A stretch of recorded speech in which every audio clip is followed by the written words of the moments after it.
Man, I've interviewed you so many daggone times. I know you're sick of looking at me. No, I'm not. I love my brother, so it's always good to see you and always a pleasure to talk to you about whatever's going on in life. So this is always a pleasure for me. So I got to start right here. Michael Cooper recently told me that he would like to see both you, Robert Horry, and Norm Nixon get an induction nod into the Basketball Hall of Fame. I'm sure you've heard that a lot. There's a lot of politics in basketball, but the fact that Michael Cooper got the induction, what does that mean to you? It means a great deal to me because, number one, that's my brother, and I love Coop, like a brother because I've been through wars with that man, and I understand what that man has gone through and what he meant to the game of basketball and especially what he meant to the Los Angeles Lakers. So for him to get inducted, I was so happy and proud of him. I thought it was well overdue. I thought he deserved it years ago. But to see him get in and then start talking about, I should be in and all that other stuff, it just shows the type of teammate and the type of friend and type of brother that he is. Is it perceived to be kind of you shouldn't talk about the fact that you're not in it? Like, do you guys talk about that? Like, when people say it, should you not talk about it because then people will look at it differently? Like, do you want to be a Hall of Famer? I would love to be a Hall of Famer. I think anybody that played in the NBA that said they don't care about it, they're lying. You would love to be a Hall of Famer.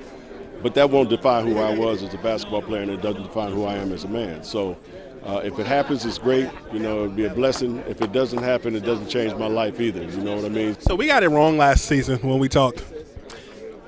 You didn't see the fit with Kyrie in Dallas, and he killed it. He did. And I'll be the first to admit I was wrong because I didn't see how him and Luka Doncic would be able to share that basketball. But they figured it out. And you got to give Kyrie a lot of credit, for a man to be able to just say, listen, I'll be second fiddle, I'll be Robin to your Batman with the ego that we have as basketball players, but he did it for the betterment of the team. So you got to give Kyrie a lot of credit. And I coach Kyrie. I know what type of person he is, but for him to be able to do that and have the success that they had, kudos is off to that man. When he was in West Orange, you lived in Bel Air and Livingston. Yeah. When did you become familiar with Kyrie? Was it in high school prior to his NBA?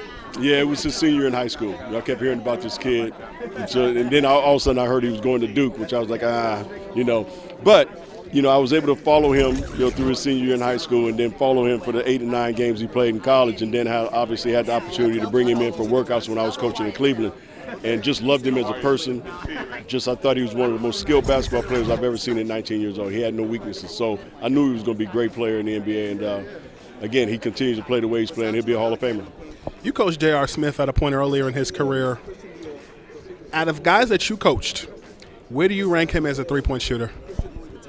Oh, wow. Guys that I coach, Peja Stojakovic is probably the number one three-point shooter that I've coached. The J.R. Smith is right up there.